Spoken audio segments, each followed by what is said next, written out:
संधीने शक्ती मातेला विनंती करते की त्यांनी त्यांचा सुंदर क्लास सुरू करावा. थँक्यू. थँक्यू माताजी. प्रार्थनेने आपण सुरुवात करूया. एकच मिनिट. हरे कृष्णा.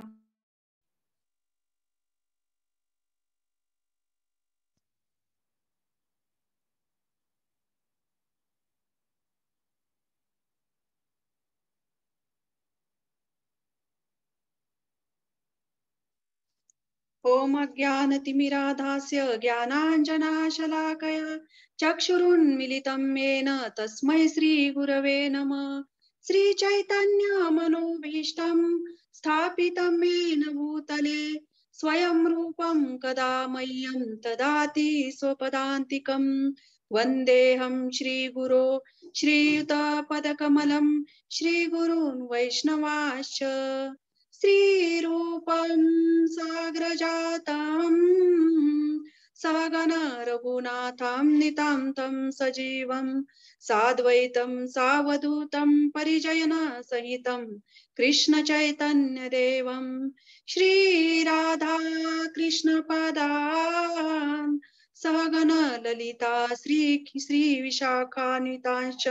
नमो विष्णुपदाय कृष्ण प्रेष्ठाय भूतले श्रीमते भक्ति वेदांत स्वामिनीति नामिने.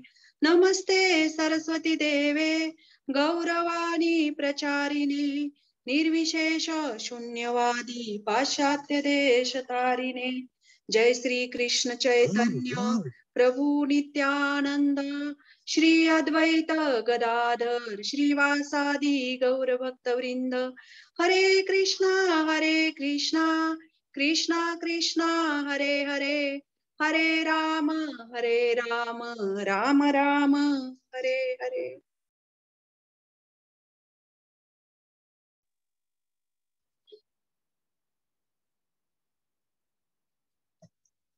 हरे कृष्णा.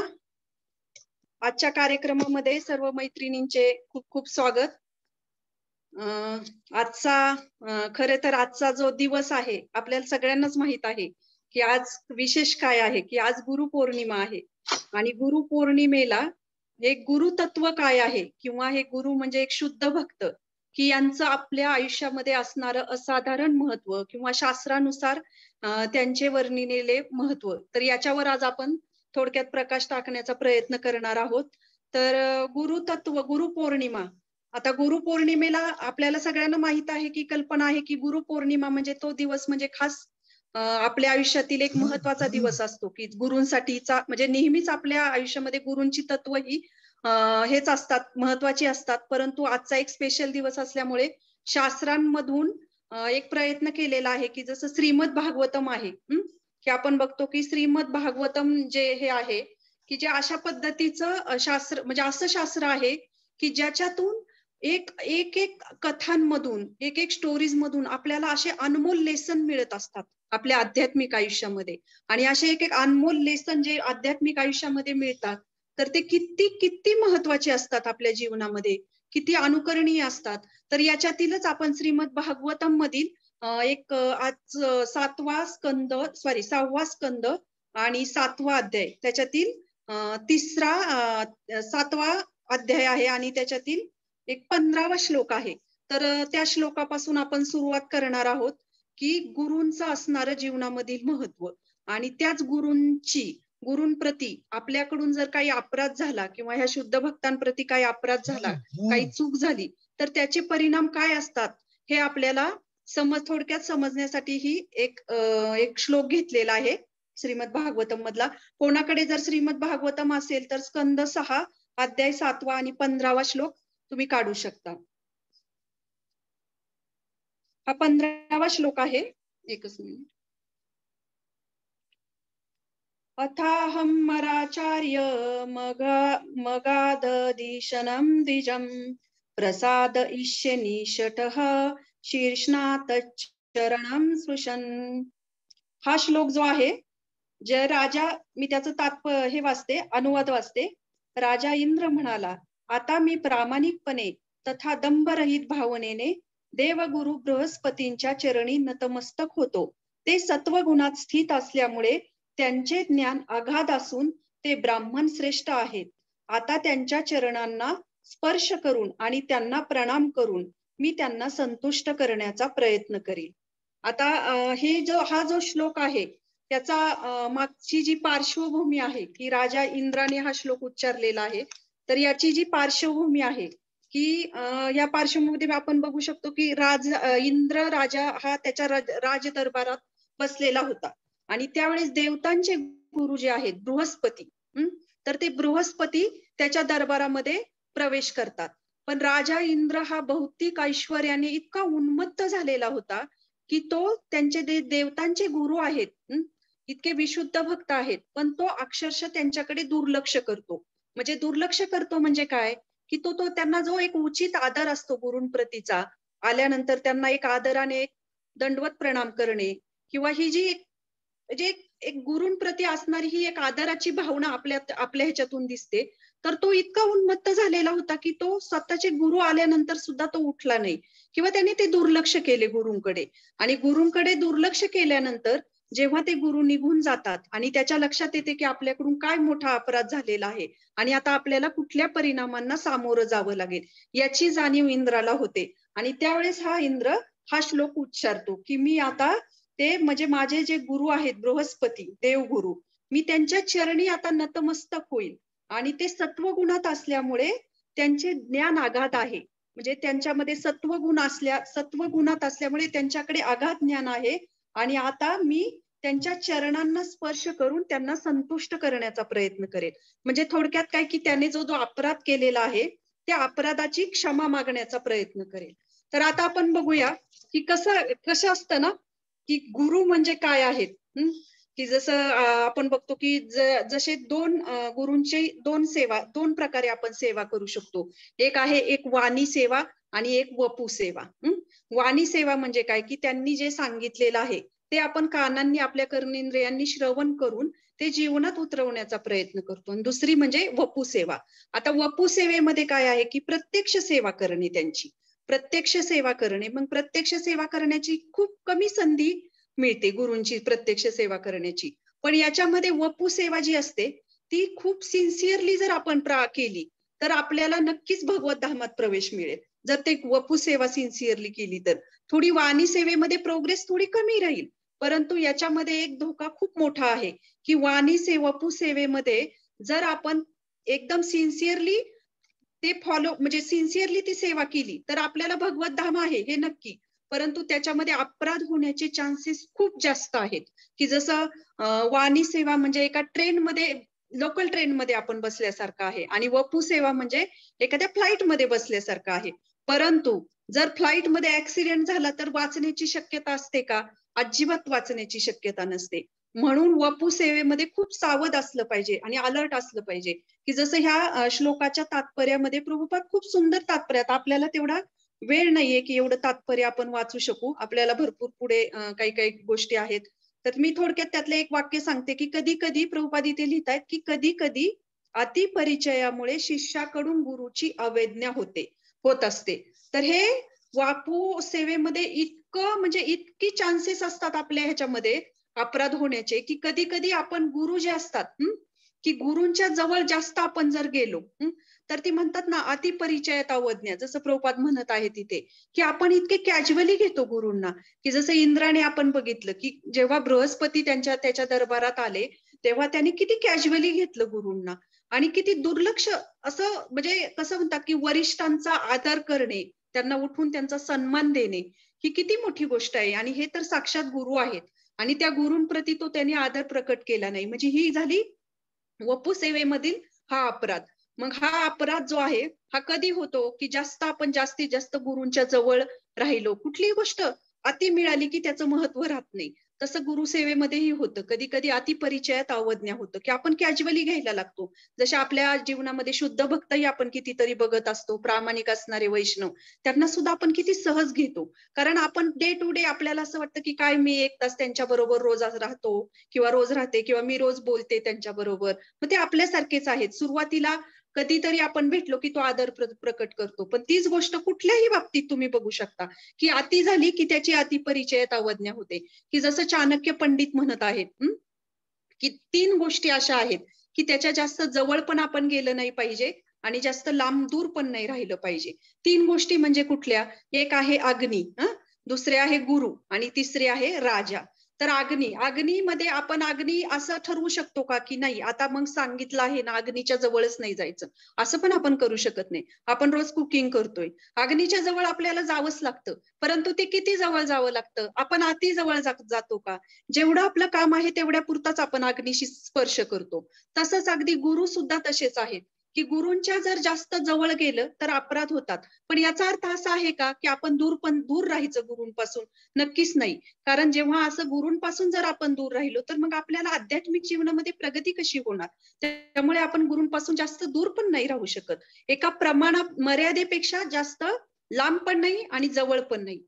आणि तिसरे म्हणजे राजा, की जसं राजाबरोबर आपण जर जास्त दोस्ती केली, जास्त मित्रता केली, तर कधी कधी काय होतं, आता फॉर एक्झाम्पल एखादा राजा आहे आणि आपण त्या जागेवर थोडंसं घ्यायचं स्वतःला, की रोज आपण त्या व्यक्तीला भेटत आहोत, बोलत आहोत आणि मग नंतर मी काय रोजच भेटतोय, राजा माझा मित्र आहे, असं करून आपण एखादी व्यक्ती कॅज्युअली घेईल त्याला आणि कधीतरी काहीतरी अशी गोष्ट बोलून जाईल की शेवटी तो राजा आहे आणि तो राजा त्याच्या मनात आलं तर तो कोणालाही शिक्षा करू शकतो. अगदी त्याच्या मनात आलं जर काही चुकलं तर त्या व्यक्तीला तो लगेच शिक्षाही करू शकतो की याला टाका रे तुरुंगामध्ये. म्हणजे याचा अर्थ काय की ह्या 3 गोष्टी अशा आहेत चाणक्य पंडितांनी सांगितलेल्या आहेत की तुम्ही त्यांच्या जास्त जवळ पण नाही गेलं पाहिजे आणि जास्त दूर पण नाही राहिलं पाहिजे.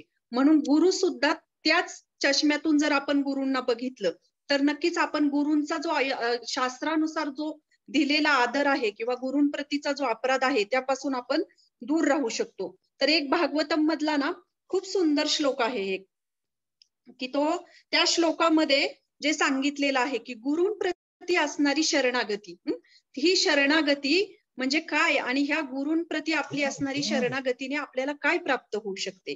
तर हा खूप सुंदर श्लोक आहे भागवतम मधला. यस्य देवे परा भक्तिर्यथा देवे तथा गुरो तस्य ते कथिता हर्यथा प्रकाशन्ते महात्मना प्रकाशन्ते महात्मनीति. म्हणजे या श्लोकाचा अर्थ असा सांगितलेला आहे की ज्याच्या हृदयामध्ये ईश्वरांप्रती परम प्रेम भक्ती आहे तशीच त्याच्या हृदयामध्ये गुरूंप्रती पण आहे. अशा महात्मा पुरुषाला जेव्हा हे महान विषय सांगितले जातात तेव्हा त्याच्या हृदयामध्ये हे ज्ञान स्वतः प्रकाशित होते. म्हणजे किती गुरूंचं स्थान काय आहे हे बघू शकतो की किती श्रेष्ठ आहे की जर एखाद्या व्यक्तीला जसं भगवंतांविषयी प्रेम आहे, भगवंतांविषयीचा जो आदर आहे तेवढाच आदर त्याच्या हृदयामध्ये गुरूंप्रती जर असेल तर त्याच्या हृदयामध्ये ते ज्ञान प्रकट होतं. हे भागवतम मधला श्लोक आहे. तर याच्यामध्ये सगळं सार दिलेलं आहे. आणि इथे बघतो की आपण इंद्राने काय केलेलं आहे, तर इंद्राने असा काही अपराध गुरूंप्रती केलेला आहे जसं की शुद्ध भक्तांना बघून किंवा गुरूंचे जे काही शुद्ध भक्तांचे जे अपराध असतात त्याच्यामध्ये 6 प्रकारचे अपराध आहेत की जसं आपण त्याच्यामध्ये डिटेल जाणार नाही, पण थोडक्यात एक कसं की वैष्णवांना पाहून आपल्याला आनंद झाला पाहिजे किंवा एक असं आहे की त्यांची निंदा नाही केली पाहिजे आणि सगळ्यात डेंजरस म्हणजे ह्या 6 अपराधांमध्ये शेवटचा जो अपराध आहे की तो म्हणजे वैष्णव वध. आता वध म्हटल्यानंतर आपल्याला लगेचच थोडंसं मनाला बरं वाटेल की अरे नाही बाबा मी तर काही कुणाचा वध केलेला नाही किंवा मी काही कुणाचा खून केलेला नाही, असं आपल्या लगेच मनात येईल. पण ही व्यक्तिशः म्हणजे हा जो वध आहे तो खरोखर शारीरिक लेवलवरची हत्या आहे का किंवा शारीरिक स्तरावरची आहे का, तर नक्कीच नाही. जेव्हा आपण एखाद्या व्यक्तीचा म्हणजे एखाद्या शुद्ध भक्तांचा जर आपण यथायोग्य आदर केला नाही आणि त्यांचा जर काही अपमान केला आपण, आणि तो अपमान करणे म्हणजे त्यांचा एक प्रकारे वधच करण्यासारखे आहे. आणि असा जो अपमान करत असतो तर आपण बघतो की आपण किती चलता कॅज्युअली घेतो ह्या गोष्टी. कधी कधी शुद्ध भक्त जे असतात ना ते अगदी आपल्यासारखे आपल्याला आपण समजतो, पण त्यांची चेतना काय आहे, त्यांची भगवंतांप्रती शरणागती काय आहे हे आपण बघू शकत, हे आपण आंतरिक भाव बघू शकत नाही, ते भगवंत बघू शकतात. म्हणून त्यांना यथायोग्य आदर न देणे किंवा त्यांचा अपमान करणे हा त्यांचा वध करण्यासारखे आहे. आणि इंद्राने बघितला आहे की त्याच्या गुरूंप्रती हा जो अपराध केलेला आहे की त्यांनी त्यांचा अपमान केलेला आहे त्यांच्या गुरूंचा, त्यांना आदर प्रदान न करून. म्हणजे जसं आपण रोज मंगल आरती गातो, त्याच्यामध्ये आपण म्हणतो यस्य प्रसादात् भगवत् प्रसादो यस्य प्रसादान् गती कुतोपि. तर याच्यामध्ये आपण बघतो की यस्य प्रसादात भगवत प्रसादो, म्हणजे गुरूंमध्ये ती शक्ती आहे की ते गुरु आपल्याला भगवंतांपर्यंत घेऊन जातील. ही गुरूंमध्ये शक्ती आहे. पण त्याच गुरूंची जर कृपा आपल्यावरची गेली तर आपल्याला आपली गती काय होईल, की आपल्यावर आपलं सगळं जे काही सद्भाग्य आहे ते काढून घेतलं जाईल. आता याच अध्यायामध्ये आपण बघितलं की इंद्राची ही भावना कशी आहे, की जेव्हा इंद्रावरची बृहस्पती गेल्यानंतर जेव्हा इंद्राची जी दुर्दशा झाली, की जसं गुरूंची नाराजगी आल्यामुळं त्याचं सगळं स्वर्ग जे काही आहे त्याचं जे साम्राज्य ते सगळं नाहीसं झालं. आणि जेव्हा तो ब्रह्मदेवांना शरण गेले हे सगळे देवी देवता, आणि म्हणजे इंद्राचा अपराध हा सगळ्यांना भोगावा लागला. आणि जेव्हा ते शरण गेले तेव्हा ब्रह्मदेव काय म्हणत आहेत ह्या श्लोकामध्ये, इतका सुंदर श्लोक आहे आणि ह्याच्यातून खूप इतकं शिकण्यासारखं आहे. याच अध्यायामध्ये हा 23वा श्लोक आहे याच अध्यायामधला, की ज्याच्यामध्ये ब्रह्मदेव म्हणत आहेत. आता आपण श्लोक नाही गात कारण तेवढा वेळ आपल्याला कमी पडेल, मी फक्त अनुवाद वाचते. की ब्रह्मदेव इंद्राला काय म्हणतात, की हे इंद्रा, तुझे शत्रू असणाऱ्या असुरगणांनी शुक्राचार्यांचा अपमान केल्यामुळे ते अत्यंत दुर्बळ झाले होते. पण आता त्यांनी अतिशय भक्तीने शुक्राचार्यांचे पूजन केल्यामुळे ते पुन्हा बलशाली झाले आहेत. शुक्राचार्यांप्रती असलेल्या भक्तिभावामुळे त्यांनी आपले बळ इतके वाढवले आहे की ते माझे स्वतःचे धाम सुद्धा हिरावून घेण्यास आता समर्थ झाले आहेत. काय सुंदर श्लोक आहे हा, की ज्याच्यामध्ये ब्रह्मदेव इंद्रदेवाला सांगत आहेत की जे शुक्राचार्य म्हणजे असुरांचे गुरु, की त्यांनी पण एकेकाळी अपराध केलेला होता, अपमान केलेला होता. पण त्यांच्या जेव्हा लक्षात आले तेव्हा ते ज्यावेळेस त्यांनी अपमान केला त्यावेळेस ते अतिशय दुर्बळ झाले होते आणि त्यामुळे हे देवी देवता त्यांच्यावर नेहमी विजय प्राप्त करायचे. पण जेव्हा त्यांच्या ही गोष्ट लक्षात आली तेव्हा त्यांनी पण त्यांच्या अतिशय भक्तीने शुक्राचार्यांचे पूजन केले आणि त्यामुळे काय झालं की त्यांच्यामध्ये एनर्जी प्राप्त झाली. आणि ब्रह्मदेव म्हणत आहेत की आता त्याच शक्तीमुळे शुक्राचार्यांप्रतीच्या असलेल्या भक्तिभावामुळे त्यांच्या गुरूंप्रतीची असलेली भक्ती यामुळे ते माझं स्वतःच धाम सुद्धा हिरावून घेतील, असं ब्रह्मदेव इंद्राला म्हणत आहेत. म्हणजे हे 2 श्लोक जे आहेत किती वेगवेगळे श्लोक आहेत, की एकामध्ये पूर्ण गुरूंची कृपा, गुरूंप्रती अपराध केल्यामुळे त्याचं इंद्राचं सगळं साम्राज्य नाहीसं झालेलं आहे.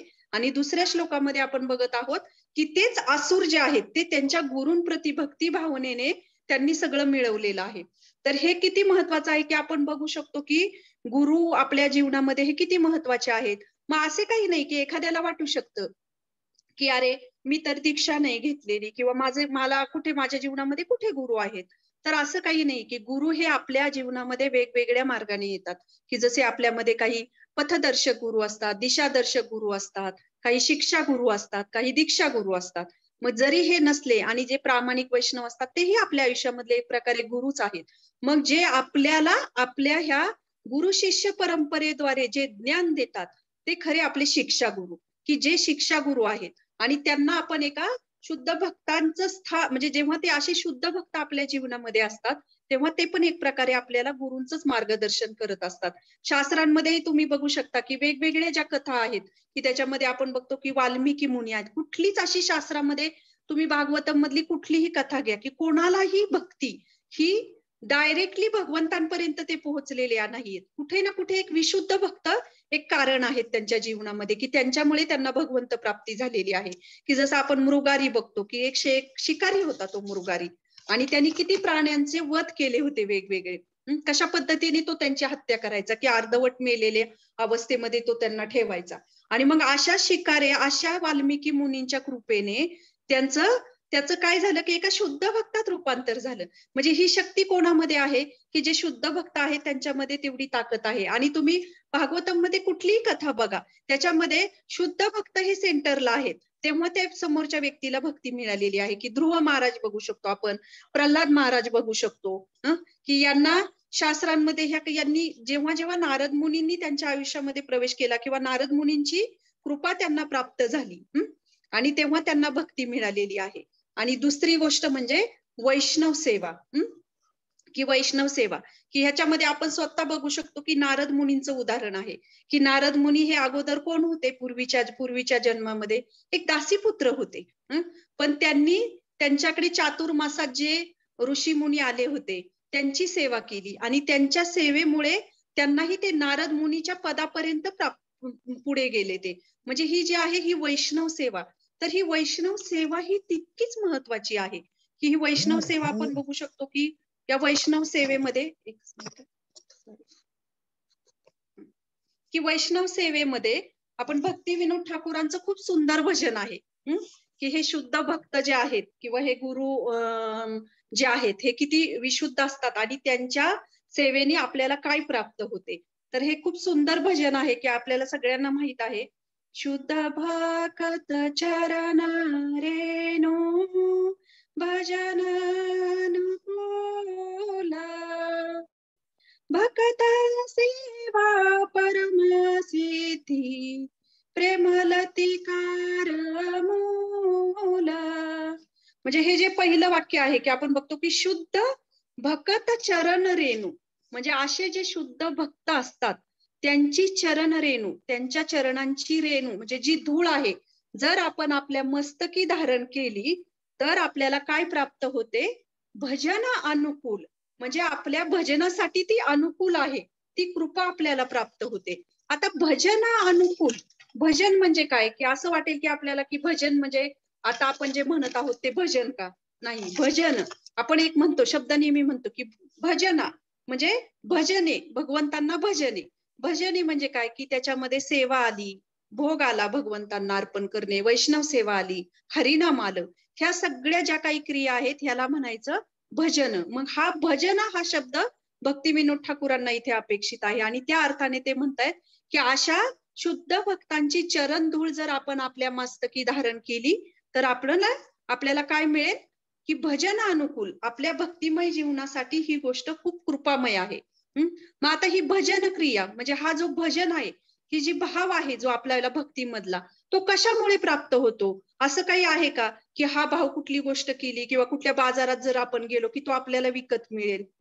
ही भजन म्हणजे काय आहे की ही भक्ती जी आहे, ही भावना जी आहे, ही इतकी म्हणजे अशी कृती, ही काही अशी ऍक्टिव्हिटी नाहीये ही की आता चला जायचं, हा मंदिरात जायचं, ही एक क्रिया नाहीये. ही भक्तिमय, ही क्रिया, भक्तिमय गोष्टी ह्या ही फक्त ऍक्टिव्हिटी नसते फिजिकल लेवलवरची. हा चला मंदिरात जायचंय, मंदिरात बोलवलं, हा जाऊ आपण मंदिरामध्ये, प्रसाद घ्यायचाय प्रसाद घेऊ, दर्शन घेतलं आलो आपण घरी, ही नुसती ऍक्टिव्हिटी झाली. पण ही जेव्हा भक्तिमय भावनेने आपण करतो तेव्हा ती भजन झालं. असे आपण बघू शकतो की मंदिरामध्ये किती लोक असतात की सुरुवातीला काही काळ येतात, नंतर ते यायचे बंद होतात. पण कुठलीही क्रिया ही फक्त आपण क्रिया म्हणून केली भक्तिमय जीवनामध्ये तर ती जास्त दिवस टिकत नाही. म्हणून आपल्याला ही क्रिया म्हणून करायची नाही, तर हे भक्ती भावनेने करायचं आहे. आणि हा जो भाव आहे तर हा भाव आपल्या हृदयामध्ये कशामुळे मिळतो आपल्याला? तर हा चरण रेणू, त्यांच्या चरणांची धूळ घेतल्यामुळे त्यांच्या हृदयातली जी भक्ती आहे ती आपल्या हृदयामध्ये प्रवेश करते. आणि जेव्हा आपल्या हृदयामध्ये प्रवेश करते तेव्हा ती टेस्ट आणि ती चव आपल्याला ते देतात, त्यांच्या हृदयामधली भक्ती. तर आता दुसरी जी ओळ आहे त्याच्यामध्ये आपण बघू, भक्त सेवा परमसिद्धी प्रेम लतिकार मूल. ही भक्त सेवा परमसिद्धी, त्याच्यामध्ये भक्ती विनोद ठाकूर काय म्हणत आहेत की वैष्णव सेवा ही काय आहे? प्रेम लतिका परमसिद्धी आहे. वैष्णव भक्त सेवा म्हणजे भक्तांची सेवा, वैष्णवांची सेवा. आता आपण म्हणू की परमसिद्धी म्हणजे काय आहे? की परमसिद्धी म्हणजे श्रीकृष्णांचं प्रेम प्राप्त करणे, ही परमसिद्धी आहे. ही आहे. पण त्याच्या अगोदर काय आहे की इथे सांगितलं आहे की त्यांनी वैष्णव सेवा ही प्रेम परमसिद्धी आहे, वैष्णवांची सेवा करणे. आणि ही सेवा, वैष्णवांची सेवा केल्याने आपल्याला काय प्राप्त होते? की जसं इथे लिहिले की प्रेम लतिकार मूल, की जसं एखाद्या झाडाच्या जर मुळाला आपल्याला झाड लावलं तर सगळ्यांना माहितीये की आपल्याला कुठे पाणी घालावं लागतं? की झाडांच्या मुळांना पाणी घालावं लागतं. डायरेक्टली पाना फुलांना आपण पाणी घालतो का? नाही. अगदी तसंच भक्ती ही सुद्धा सहज मिळत नाही, साध्या सरळ. जेव्हा आपण आपल्या स्वतःच्या जीवनामध्ये सुद्धा आपण बघू शकतो की आपल्या जीवनामध्ये किती भक्त असतात की आपल्याला थोडे पुढे ढकलणारे, प्रेरणा देणारे. असं डायरेक्टली होतं का आपल्या? आपण तरी काय असं एवढे हे आहोत की आपण डायरेक्ट गेलो आणि भगवंतांची भक्ती करायला लागलो? नाही. तर ही जी कृपा आपल्याला प्राप्त होते ती आपल्याला वैष्णव सेवेमुळे होते. अशा शुद्ध भक्तांची सेवा जेव्हा आपल्या जीवनामध्ये करू, की जसं ह्याच्यात दिलेलं आहे की एखादी वेल लावली छोटीशी, त्याचं जड आहे, मूळ आहे, त्याच्यातून एक वेल बाहेर पडती. ती वेल बाहेर पडती म्हणजे काय, की जसं आपली सुद्धा आपल्या हृदयातून सुद्धा ती भक्ती भावनेची वेल बाहेर पडती. म्हणून ही गोष्ट खूप महत्वाची आहे, की इथे सांगितलेलं आहे की भक्त सेवा, वैष्णवांची सेवा करणे. भक्ती विनोद ठाकूरांचंच एक भजन आहे. त्या भजनामध्ये सुद्धा भक्ती विनोद ठाकूर हे सांगत आहेत, कृष्ण से तोमार, कृष्ण देते पार, तोमारा शक्ती आछे, आम्ही तो कांगाल, कृष्ण कृष्ण बाली, धाईत बापाचे पाछे. म्हणजे इथे ते म्हणत आहे, कृष्ण से तोमार, कृष्ण देते तो पार.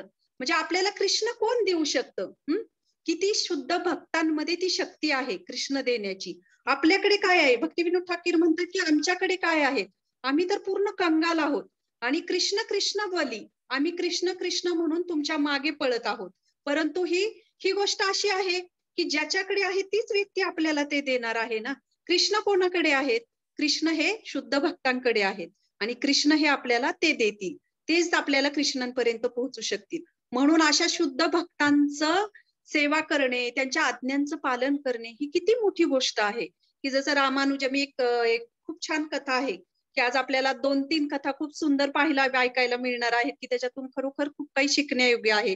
त्याच्यातील एक रामानुजाचार्यांची कथा आहे की रामानुजाचार्य एकदा श्रीरंगम मध्ये त्यांचा एक शिष्य होता. नाही, त्यांच्या काही शिष्यांबरोबर ते दर्शनाला चाललेले होते रामानुजाचार्य श्रीरंगम मध्ये असताना. आणि तिथे दर्शनाला जात असताना त्यांना ना एक रस्त्याने धनुर्धर नावाची एक व्यक्ती होती. तर ती धनुर्धर नावाची व्यक्ती ती दिसते रस्त्याने चालताना, दर्शनाला जात असते. पण ते ना त्या व्यक्तीने काय केलेलं असतं, त्या धनुर्धरने त्याची जी पत्नी असती, त्याची पत्नी पण त्याच्या बरोबर असते. हा काय करतो, त्याच्या पत्नीच्या चेहऱ्यासमोर चेहरा करून असा उलटा चालत असतो आणि त्यांनी ती छत्री जी असती ना त्याच्या पत्नीच्या डोक्यावर धरलेली असती.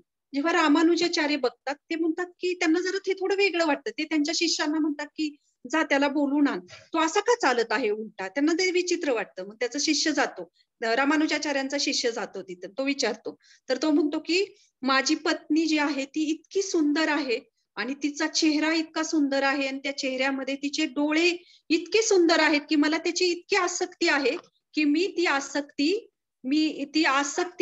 इतका आसक्त आहे की त्याच्याशिवाय मी एक क्षणभरही राहू शकत नाही.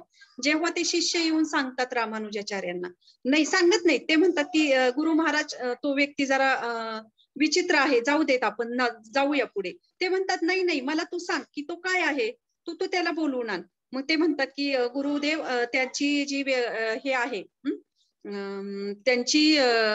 त्याची तो एक स्त्रीवर आसक्त असणारा व्यक्ती आहे. आणि मग ते म्हणतात की त्याच्या डोळ्यांवर, त्याच्या पत्नीच्या त्याला असं वाटतं की त्याच्या पत्नीचे डोळे हे सगळ्यात सुंदर डोळे आहेत आणि तो त्याच्याशिवाय राहू शकत नाही, इतका आसक्त आहे. मग रामानुजाचार्य म्हणतात की जा त्याला बोलावून आण माझ्याकडे. मग ते जातात, त्याला बोलावून आणतात. मग रामानुजाचार्य त्याला म्हणतात की हे बघ, तुझी पत्नी, तो म्हणतो की माझ्या पत्नीसारखं सुंदर कोणीच नाही तिच्या डोळ्यांसारखं. तर रामानुजाचार्य म्हणतात ठीक आहे, तुझ्या पत्नी सारखं सुंदर कोणीच नाहीये, तर मग तू असं कर ना, मी तुला तुझ्या पत्नीपेक्षाही खूप काहीतरी सुंदर दाखवतो, नेत्र सुंदर असणारे डोळे दाखवतो. तर तो म्हणतो नाही नाही, शक्यच होणार नाही, की माझ्या पत्नीच्या डोळ्यांशिवाय असं शक्यच नाही की कुणाचे डोळे सुंदर असतील.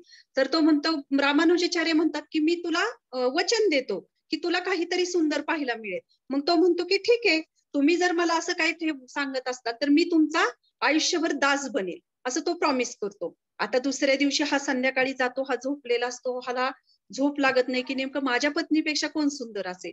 आणि मग हा जो उठतो, दुसऱ्या दिवशी सकाळी उठतो. आता आपल्याला माहितीये सकाळी उठल्या सगळ्यांचे डोळे कसे दिसत असतात, त्यामुळे नॅचरली याला काय होतं की सुंदर दिसणारे डोळे पण अजून कुरूप दिसायला लागतात. त्याच्या डोळ्यामध्ये ते पहाटे उठून निघतो, कारण त्याला पहाटे बोलावलेलं असतं, सकाळी म्हणजे पहाटे. आणि मग तो रामानुजाचार्यांकडे जातो. रामानुजाचार्य त्याच्या हाताला धरतात आणि हाताला धरून ते कुठे नेतात?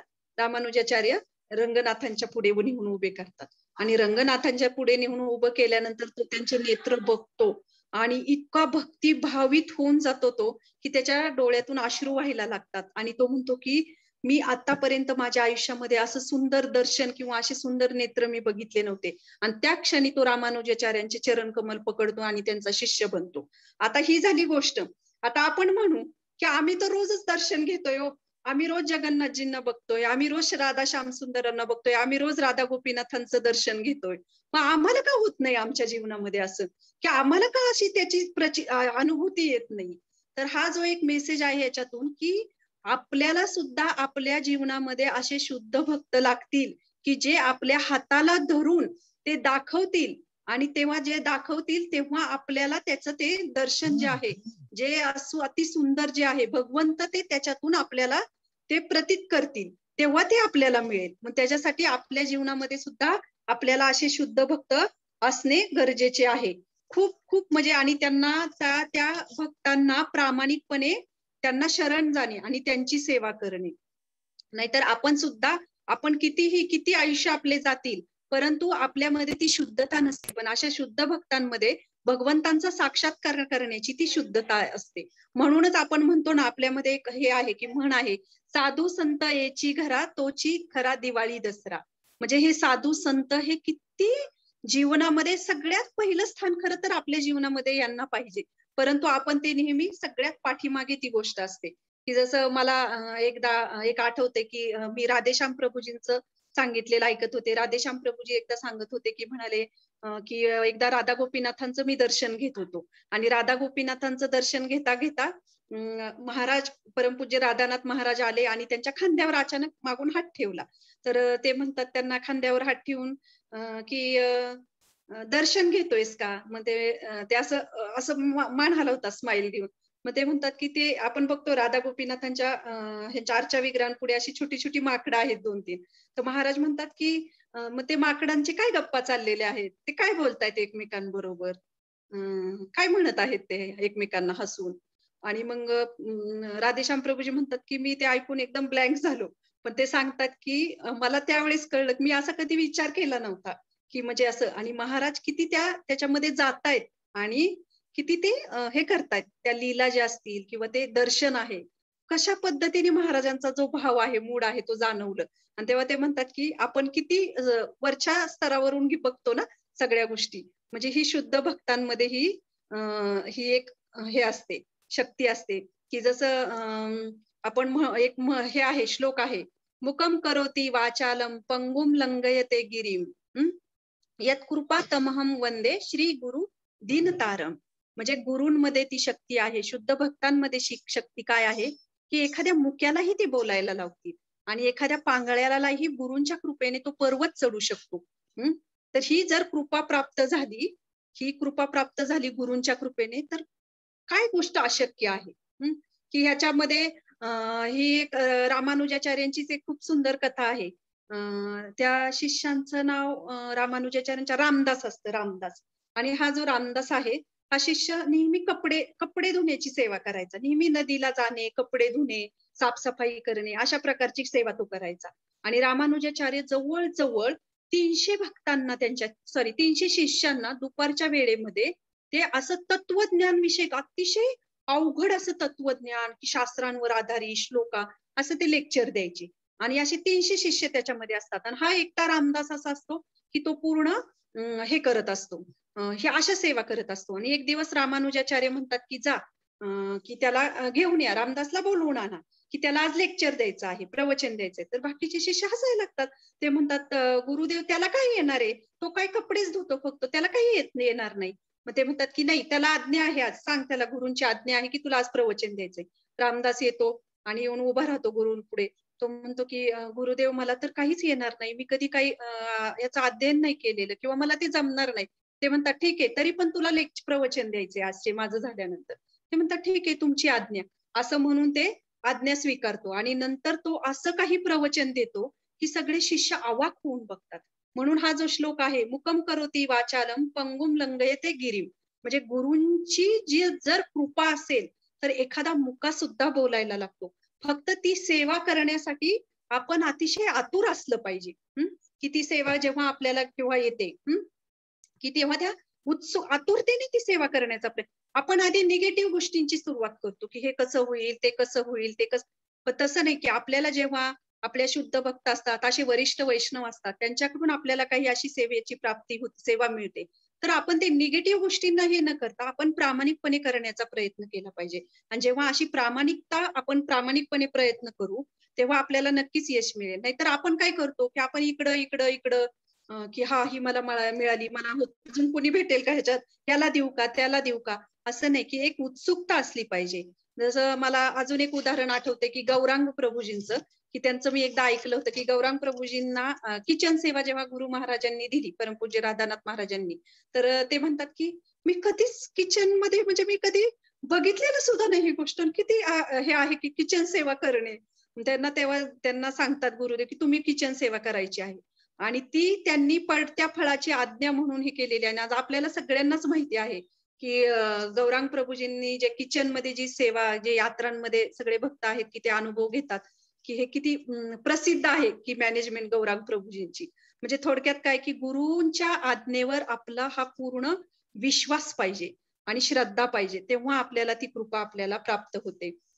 की जसं जेव्हा आपण अशा शुद्ध भक्तांप्रती, सगळ्यात म्हणजे भगवंतांपेक्षाही आधी आपण अशा शुद्ध भक्तांप्रती आपली शरणागती दाखवली पाहिजे.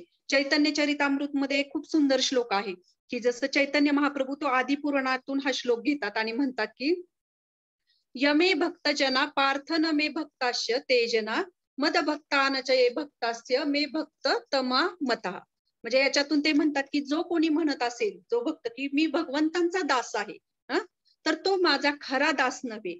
आणि जो म्हणतो, की माझ्या दासांचा दास आहे, तो माझा खरा भक्त आहे, असं भगवंत चैतन्य महाप्रभू हे श्लोकामध्ये सांगत आहेत. आणि भगवद्गीतेमध्ये पण हे आहे. म्हणून ही भगवंतांच्या भगवंतांपेक्षाही आपल्या जीवनामध्ये जेव्हा आपण प्रामाणिक अशा वैष्णवांच्या आज्ञांना स्थान देऊ, तेव्हा ती कृपा आपल्याला प्राप्त होते. की ही एक कथा आहे ह्याच्या संदर्भात, की जसं की कशी आपण त्यांच्या आज्ञेला आपल्या जीवनामध्ये सगळ्यात महत्वाचं स्थान दिलं पाहिजे. तर ही एक खूप सुंदर कथा आहे. ही कथा म्हणजे ह्या रामानुजाचार्यांच्या जीवनातल्या कथा आहेत, आणि ह्या नुसत्याच कथा नाहीत, तर हे घडलेल्या कथा आहेत त्या गुरु शिष्यांच्या. तर ह्या कथांमधून आपण नक्कीच काहीतरी बोध घेण्याचा प्रयत्न करूया. केवढी सुंदर ही सुंदर कथा आहे, की अनंत आचार्य, सगळ्यांना माहित आहे, की रामानुजाचार्यांचे हा अनंत आचार्य हे खूप प्रसिद्ध आणि शुद्ध भक्त आहेत, की जे रामानुजाचार्यांचे शिष्य होते. आणि हे तिरुपती बालाजीला त्या काळामध्ये, की वरती पर्वत होता, आणि रामानुजाचार्यांची इच्छा होते, की मला हे करायचं आहे. रामानुजाचार्यांना वाटतं, की मला तिरुपती बालाजीला फुलांची हार करायचे आहेत. तर मग त्याच्यासाठी फुलं कुठून आणणार, आणि वरती तो डोंगर होता, एवढं चढून खाली येणं रोज प्रॅक्टिकल नव्हतं. मग ते त्यांच्या सगळ्या शिष्यांना म्हणतात, की ही सेवा कोण करेल, की तिथं त्या खडकाळ्या जमिनीवर एक बाग फुलवायची आहे. परंतु कोणीच तयार होत नाही, कारण ते सगळ्यांना अवघड वाटतं. अनंत आचार्य म्हणतात, की मी करतो ती सेवा. आणि जेव्हा अनंत आचार्य ती सेवा घेतात, आणि तिथे त्या खडकाळ माळरानावर माती, म्हणजे आता ही बघा ना, बाग हे करायची म्हटल्यावर खडकाळ जमीन आहे, त्याच्यावर किती गोष्टी सुरुवातीपासून करावं लागणार. तर तिथे माती टाकणे, ह्या गोष्टी सगळ्या आल्या. आणि त्यांची पत्नी पण ही सेवेला असते. तर त्यांची पत्नी जी असते ना, ती ऍक्च्युली ती प्रेग्नेंट असते पत्नी. पण तरी पण ती सेवा, गुरूंची सेवा म्हणून ते दोघंही ती सेवा करत असतात. आणि नंतर काही काळाने ना, भगवंतांना त्यांचं कष्ट सहन होत नाही, कारण ती प्रेग्नेंट असते अनंताचार्यांची पत्नी. ती जेव्हा जड काही उचलायची, तेव्हा भगवंतांचा जीव असा वर खाली व्हायचा. मग भगवंत काय करतात, की एका मुलाचं रूप घेऊन येतात आणि म्हणतात, की तिच्याकडे येतात आणि म्हणतात, की मी हे तुम्हाला मदत करू लागतो. तर अनंताचार्यांची पत्नी म्हणते, की नाही, मला काही नाही, तुम्ही करू शकता ही सेवा, पण माझ्या पतीला विचारा, कारण ही त्यांच्या गुरूंची सेवा आहे, आणि त्यांनी जर होकार दिला तर माझ्याकडून काही अडचण नाही, तुम्ही त्यांना विचारा. ते जातात त्यांच्याकडे गेल्यावर ते म्हणतात, की नाही, ही माझ्या गुरूंनी दिलेली सेवा आहे आणि ती मला करायची आहे, त्यामुळे मी नाही तुला देऊ शकत, त्यामुळे तू नको येऊस, आम्ही दोघे जण करतो. तो मुलगा परत जातो, परत तो दुसऱ्या तिसऱ्या दिवशी असं 2 दिवस येतो. त्याला ते सहनच होत नाही, म्हणजे ते भगवंतांना सहन होत नाही. आणि मग नंतर तो आग्रह करून ते घमिलं जे असतं मातीचं, ते त्यांच्या पत्नीच्या हातून उचलतो आणि जे अनंत आचार्य तिकडून बघतात आणि इतके चिडतात आणि ते जोरात ओरडतात. त्यांच्या हातात अशी कुऱ्हाड असते आणि ती कुऱ्हाड म्हणजे ती भीती दाखवण्याची आहे की असं हे करतात की असं फेकतात थोडीशी, की तुला कळत नाही का ही माझ्या गुरूंची सेवा आहे आणि ही माझ्या गुरूंनी मला दिलेली आहे. मी माझ्या गुरूंच्या परवानगीशिवाय कोणाला देऊ शकत नाही. असं म्हणून ती कुऱ्हाड जी असते त्यांच्या हातातून फटकन निसटते आणि निसटल्याबरोबर तो मुलगा पळून जातो. पळून गेल्यानंतर दुसऱ्या दिवशी तेव्हा ते तिरुपतीचं दर्शन घेतात, तेव्हा ते बघतात की इथं तिरुपती बालाजीला ह्या साईडला एक घाव बसलेला असतो. तर आता तुम्ही बघू शकता तिरुपती बालाजीला गेल्यानंतर कधी इकडल्या बाजूला ना चंदन लावतात तिरुपतीला. तर ती खूण जी आहे ती अनंत आचार्यांची आहे. आणि ही जेव्हा ही बाग बहरली जाती तेव्हा ते असे सुंदर हार भगवंतांसाठी करत असतात. आता हे शुद्ध भक्तांच्या जीवनात भगवंत कसे प्रवेश करतात ना, तर ते म्हणतात की त्या पुजाऱ्याला सांगतात की ते म्हणतात की जा अनंत आचार्यांना बोलवून आणा. म्हणजे ह्या कथेतून आपण काय घेऊ शकतो की गुरूंच्या शब्दांवर असलेली श्रद्धा किंवा त्यांच्या आज्ञेचं आज्ञा पालन करणं की किती एक आपण श्रद्धेने केलं पाहिजे. आणि दुसरं म्हणजे ते अशा हार करत असतात आणि ती त्यांना बोलवतात भगवंत, पुजाऱ्याला सांगतात त्याला बोलवून आणा. ते जातात तर ते काय हे करतात, त्यांना म्हणतात की तुम्हाला बोलवलेलं आहे. तर ते म्हणतात नाही मी आता येऊ शकत नाही, मी भगवंतांचे हार बनवतोय. मग ते सांगतात की भगवंतांना खूप राग येतो. भगवंत म्हणतात हा मला नाही म्हणतोय. मग ते त्यांना ते हार घेऊन जातात. ते म्हणतात भगवंत त्यांना म्हणतात तू का आला नाहीस? म्हणजे मी हार करत होतो. तर म्हणतात कोणासाठी बनवत होता हार? तर म्हणे मी तुमच्यासाठीच बनवत होतो. मग म्हणते मग माझ्यासाठीच बनवत होता, मग मी तुला बोलावलं तर तू इतका अहंकारी झालायस की तू नाही म्हणालास. तर ते म्हणतात की तू आत्ताची आत्ता इथून चालता हो. तर भगवंत अनंत आचार्य त्यांना म्हणतात की तुम्ही कोण आहात मला बाहेर काढणारे? ही तर वराहदेवांची भूमी आहे आणि इथे तुम्ही भाड्याने राहतात आणि मी पण भाड्याने आहे. एक भाडेकरी दुसऱ्या भाडेकरीला नाही काढू शकत. ही वराहदेवांची भूमी आहे असं ते म्हणतात. आणि मग त्यानंतर भगवंत पटकन ती माळ घेतात आणि गळ्यात घालतात. ते म्हणतात तो हार मी घालतो. मग ते त्यांना विचारतात की तू असं का केलं? की मी तुला बोलावलं होतं. मग ते सांगतात की ही माझ्या गुरुदेवांची आज्ञा होती की ही जी फुलं आहेत ह्या कळ्या आहेत, खूप खूप अशा कडक कळ्या आहेत आणि ह्या कळ्या असतानाच तू ह्याचे हार कर. म्हणजे हे भगवंतांच्या गळ्यापर्यंत जाईपर्यंत त्याची फुलं होतील आणि त्याचा भगवंतांना त्याचा सुगंध येईल. मग ही माझ्या गुरूंची आज्ञा आहे. मग मी गुरूंची आज्ञा सोडून तुमची आज्ञा नाही ना पालन करू शकत. शेवटी मला माझ्या गुरूंची आज्ञा पहिली आहे. तर ह्याच्यातून आपण किती अनमोल लेसन घेऊ शकतो की हे आता हे सांगण्यासाठी कुठली गोष्टीची गरज नाही पडणार या स्टोरी मधून. तर असे हे शुद्ध भक्त. आणि अजून एक आपण बघू शकतो की शुद्ध भक्त जे असतात की जसं श्रीमद भागवतम मध्ये मी आता श्लोका वाचत नाही कारण तेवढा वेळ नाही आपल्याला. श्लोका पहिल्या कॅन्टो मधला 13वा अध्याय आणि 10वा श्लोक आहे की याच्यामध्ये भवद्विदा भागवत तीर्थ भूता स्वयं विभो तीर्थ कुर्वंती तीर्थानी स्वांतस्थेन गदाभृता. म्हणजे त्याच्यामध्ये म्हणतात की हे विभो तुमच्यासारखे भगवत भक्त म्हणजे मूर्तिमंत तीर्थक्षेत्रच आहे. कारण तुमच्या अंतकरणामध्ये निरंतर परमेश्वराचा वास असतो. त्यामुळे तुम्ही सर्व स्थानांना तीर्थक्षेत्रांची योग्यता प्राप्त करून देता. म्हणजे शुद्ध भक्त हे कोण आहे? एक तीर्थस्थान आहेत की जसं आपण यात्रेला वगैरे जातो. आपण बघतो की जेव्हा आपण असं जातो फिरायला तेव्हा ती एक पिकनिक होते. कारण आपल्याला ती दाखवण्याची ती दृष्टी नसते कोणी दाखवणारे किंवा त्याचं ते महत्व सांगणारे. म्हणून हे भटकणं होतं एक प्रकारे. जर ती कावळ्यासारखी ती त्या तीर्थस्थानी जाणे म्हणजे अशा ठिकाणी. म्हणून अशा शुद्ध भक्तांच्या संघामध्ये आपण जाणे आणि ते तीर्थ ते जेव्हा जिथे जिथे शुद्ध भक्त असतात भले ते धामामध्ये नसतील कुठेही असू दे पण ते जेव्हा तिथे हरिकथा करतात तेव्हा ते धामच आहे. मग अशा शुद्ध भक्तांच्या ह्याच्यामध्ये आपण राहणं आणि त्यांचं स्मरण करणं किंवा त्यांनी शिकवलेल्या गोष्टींचं तत्वांचं जीवनामध्ये पालन करणं हे किती महत्वाचं आहे. भक्ती सिद्धांत सरस्वती ठाकूरांचे एक शिष्य होते. तर ते शिष्य जे होते तर त्यांना कॅन्सर झालेला होता आणि ते काय ते ब्रह्मचारी होते. ते म्हणत होते की मला माझ्या आईला भेटायला जायचंय, कृपया माझ्या आईला भेटायला जाऊन द्या. तर भक्ती सिद्धांत सरस्वती ठाकूर ते त्यांना काही जाऊ देत नाही. तर ते म्हणतात की नाही. आणि मग नंतर लास्ट स्टेजला म्हणजे अगदी डॉक्टर सांगतात की हा आता कधीही जाऊ शकतो एवढ्या 2-3 दिवसामध्ये. आणि मग ते दुसऱ्या शिष्याला सांगतात की याला घेऊन जा ह्याच्या आईकडे भेटायला. पण तो शिष्य काय म्हणतो की नाही आता माझा मृत्यू मला मायापूरमध्येच देहत्याग करायचा आहे. पण तरी भक्ती सिद्धांत सरस्वती ठाकूर म्हणतात की नाही त्याला घेऊन जा. आणि मग ते घेऊन जातात आणि ट्रेनमध्येच त्याचा मृत्यू होतो त्या शिष्यांचा. मग त्या दुसऱ्या शिष्याला खूप वाईट वाटतं. तो येतो भक्ती सिद्धांतांकडे आणि त्यांना म्हणतो की असं का केलं तुम्ही? ज्यावेळेस त्यांना जायचं होतं त्यावेळेस तुम्ही जाऊ दिलं नाही ना. आता ते नको म्हणत असताना त्यांची इच्छा होती. तर भक्ती सिद्धांत सरस्वती ठाकूर खूप खूप छान उत्तर देतात. ते सांगतात की आशेष जेव्हा मी त्याला जा म्हणत होतो तो जर गेला असता तर तो तिथे राहिला असता. आणि एवढ्या वर्ष झालंय तो त्यांनी म्हणजे तो कधी भेटलेला नाही किंवा काही नाही, तर तिथं गेल्यानंतर तो पूर्ण दंग झाला असता. माझी आई, माझे काका, माझी काकू, त्यांचा मुलगा, ह्याचं काय त्याचं काय, म्हणजे जे त्यांनी एवढ्या वर्षांमध्ये त्याच्यापासून दूर राहिला तो तिथं पूर्ण रमून गेला असता. आणि अशा परिस्थितीमध्ये तो गेला असता. तर आणि आता जर तो आता म्हणत होता की मला इथे राहायचंय, पण आता त्याला इथे राहायचं असताना सुद्धा मी पाठवलंय, तर तो पूर्ण ट्रेनमध्ये मायापूरचं स्मरण करत होता की मला मायापूरमध्ये राहायचंय, मला मायापूरच्या डिटीज आठवायच्या. शेवटी भाव महत्वाचा. आणि हे शुद्ध भक्त जे असतात हे जाणू शकतात की कुठल्या गोष्टी ह्या आपल्यासाठी सहाय्यक आहेत. आपण आपल्या वरच्या नजरेने किंवा वरून आपण त्याचा निष्कर्ष काढू शकत नाही की आपल्याला जेव्हा काही अशी सेवा मिळतात किंवा अशा काही गोष्टी येतात किंवा त्या आपण वरून निष्कर्ष हा कधीही काढू नये. कारण गुरु हे जे असतात किंवा असे प्रामाणिक विशुद्ध भक्त असतात की यांच्या हृदयामध्ये काय आहे ते आपण जाणू शकत नाही. तर आता हा एक श्लोक आहे की 9वा कॅन्टो 4था अध्याय आणि 68वा श्लोक आहे. हा पण खूप सुंदर श्लोक आहे. शास्त्र इतकं म्हणजे मला खरंच हे लेक्चरची प्रिपरेशन करताना जाणवलं की आपल्याला असं कळत नाही, पण ह्याच्यात इतक्या काही गोष्टी दिलेल्या आहेत की आपण इमॅजिन करू शकत नाही. म्हणजे इतकं ज्ञान आणि इतक्या आघात गोष्टी दिलेल्या आहेत. तर ह्याच्यातून मी इतका प्रयत्न केला की हे जास्तीत जास्त श्लोका हे करण्याचा की साधव हृदयम मह्यम साधूनाम हृदयम त्वहम मदन्यतेन जानन्ती नाहम तेव्यो मनोगापी.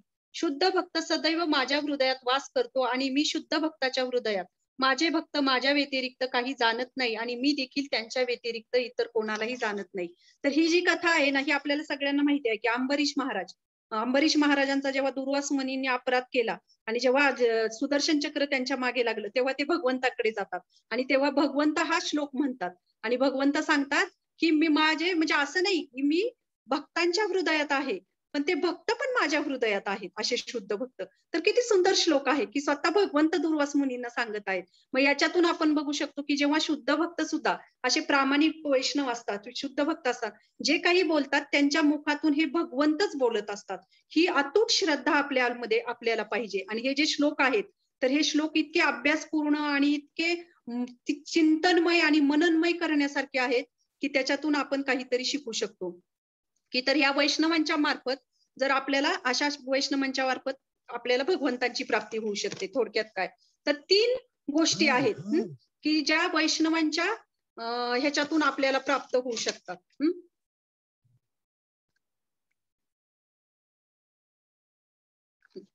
3 गोष्टी आहेत की त्याच्यामध्ये म्हणजे 3 कुठल्या गोष्टी की पदधूल, वैष्णवांची पदधूल, चरणामृत आणि उच्चिष्ट. की जसं भक्त पद धुली आर भक्त पद जल भक्त भुक्त अवशेष येई 3 महाबल. महाबल म्हटलेलं आहे याला.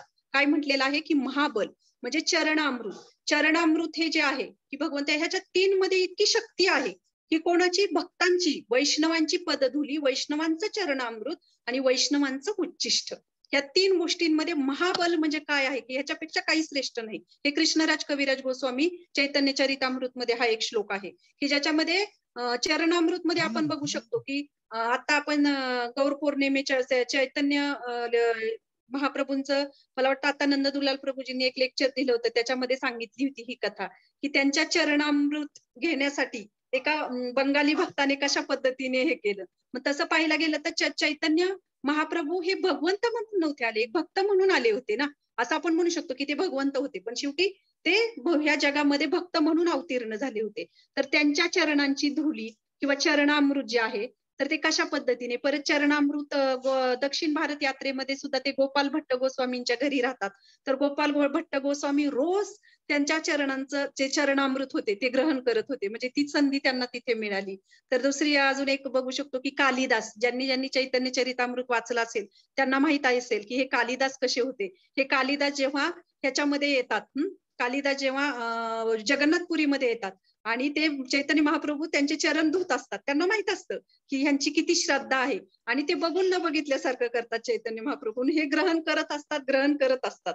म्हणजे ही त्यांची जी श्रद्धा त्याच्यामध्ये हे कालिदास आहेत. उच्चिष्ट मध्ये आपण स्वतः नारद मुनींचं उदाहरण बघू शकतो की चातुर्मासामध्ये त्यांनी ती वैष्णव सेवा केलीच परंतु त्याचबरोबर त्यांचं उच्चिष्ट ग्रहण केलं आणि त्या उच्चिष्ट ग्रहण केल्यामुळे त्यांना काय शक्ती म्हणजे काय आध्यात्मिक शक्ती प्राप्त झाली हे आपल्याला सगळ्यांना माहित आहे. आणि हे जे कालिदास आहेत तर हे तर बंगालमध्ये पूर्ण प्रसिद्ध होते, मायापूरमध्ये वैष्णवांचं उच्चिष्ट खाण्यामध्ये. ते तर असं काही वस्तू नेऊन द्यायचे अशा भक्तांना की फॉर एक्झाम्पल आंबा असेल तर ते आंबा निघून द्यायचे. का तर त्यांना वाटायचं की तो आंबा जर त्यांनी खाल्ला तर त्याचा साल राहील, कोळी राहील आणि तो मी उच्चिष्ट म्हणून स्वीकारेल, ग्रहण करेल. तर अशा ह्या कालिदासांची तर खूप सुंदर सुंदर कथा आहेत की असं उच्चिष्ट म्हणजे त्यांना काय भगवंतांची प्राप्ती झाली. पदधुलीमध्ये आपण बघू शकतो की सुदामा, पदधुलीमध्ये भगवंताची म्हणजे खूप सुंदर कथा म्हणजे ही स्टोरी आहे. जसं सुदामा आणि श्रीकृष्ण यांची भेट होते आणि सगळं ऐश्वर्य भगवंत सुदामाला प्रदान करतात. पण जाताना मात्र ते एवढ्या लांब चालत आलेले असतात, इतके अशक्त झालेले, पण तरी भगवंत त्यांना, आपल्याला कधी प्रश्न पडतो का की भगवंत त्यांना जाताना रथ वगैरे देत नाही, चालतच लावतात. पण भगवंतांचं त्याच्यामध्ये इंटेन्शन काय असतं की जेव्हा सुदामा हा या भूमीवरून चालेल तेव्हा ह्या सुदामांची चरणधूल आहे ती इतर भक्तांना मिळेल, म्हणून ही चरणधूल मिळण्यासाठी भगवंत ती कृपा देण्यासाठी इतरांना सुदामाला चालत लावतात. म्हणजे ही गोष्ट किती म्हणजे किती हे आहे की ह्या 3 महाबल की आपण आपल्या आयुष्यामध्ये आध्यात्मिक आयुष्यात नेहमी लक्षात ठेवलं पाहिजे की पदधूल, चरणामृत आणि उच्चिष्ट. जसं आपण हे बघू शकतो की आता हे झालं. आता आपल्याला प्रश्न पडेल की चला बाबा की असे शुद्ध भक्त आमच्या जीवनामध्ये कुठे आहेत किंवा असे वैष्णव कुठे आहेत आमच्या जीवनामध्ये, आम्ही कुणाला बघायचं. की मी मगाशी सांगितलं तुम्हाला की जसं आपल्या जीवनामध्ये जसं आपण म्हणू शकतो की शुद्ध भक्त कोणाला म्हणायचं, की शुद्ध भक्त ह्याला असं म्हणू शकत नाही की शुद्ध भक्त आहे तो शुद्ध आहे. जो एखादी व्यक्ती, एखादे वैष्णव जर प्रामाणिकपणे आपल्या जीवनामध्ये हे वैष्णव तत्व अवलंबण्याचा प्रयत्न करत असतील, प्रामाणिकपणे प्रयत्न करतायत ते जीवन जगण्याच्या त्या तत्वानुसार, आणि जो प्रयत्न करतो त्याला सुद्धा शुद्ध भक्त म्हणतो आपण.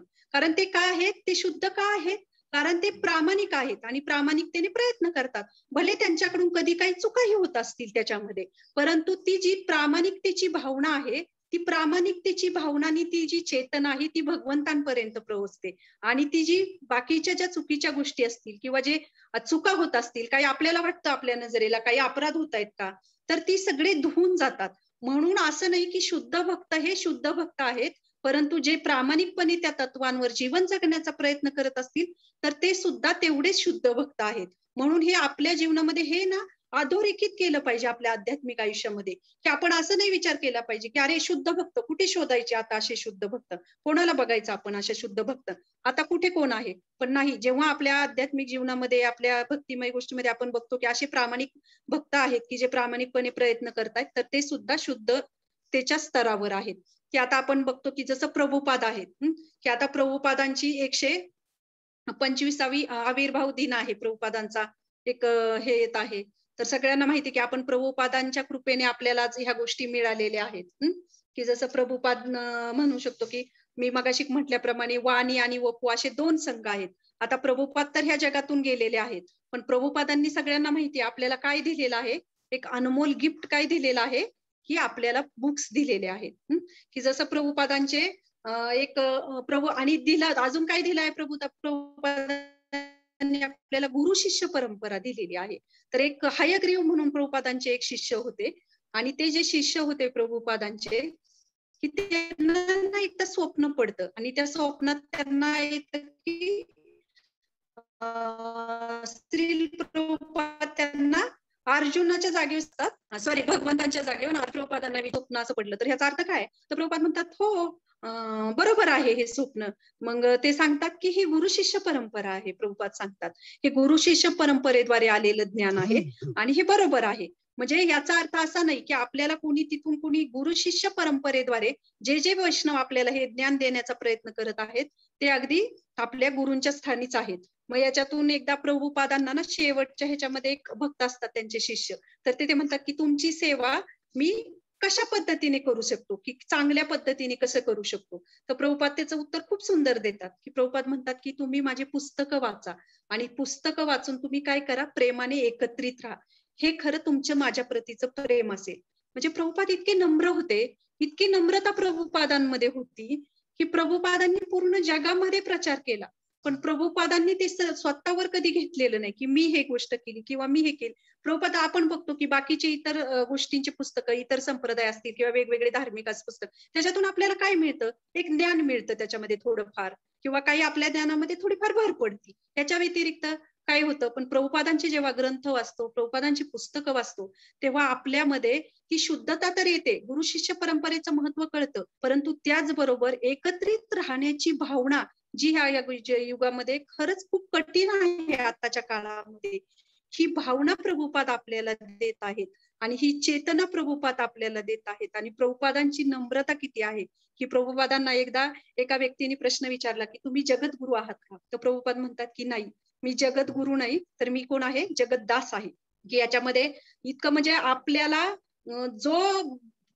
जी प्रामाणिकता आहे, जी शुद्धता आहे, ती प्रभुपादांच्या जीवनामध्ये आपल्याला दिसते. की प्रभुपादांचं म्हणून जरी प्रभुपाद आता गेले आहेत, तरी प्रभुपादांची वाणी आपल्याकडे आहे, किंवा प्रभुपादांनी जे दिलेले आहेत पुस्तकं, तो संघ आपल्याकडे आहे. की याच्यावरून एक खूप छान श्रील प्रभुपादांचे गुरु महाराज जे आहेत, भक्ती सिद्धांत सरस्वती ठाकूर, तर त्यांना ना त्यांच्या गुरूंनी गौर किशोरदास बाबाजींनी 2 आज्ञा दिल्या होत्या. त्यांना सांगितलं होतं की ह्या 2 आज्ञा अशा आहेत की तुम्ही कधी कलकत्त्याला जायचं नाही आणि तू कधी दीक्षा द्यायच्या नाहीत.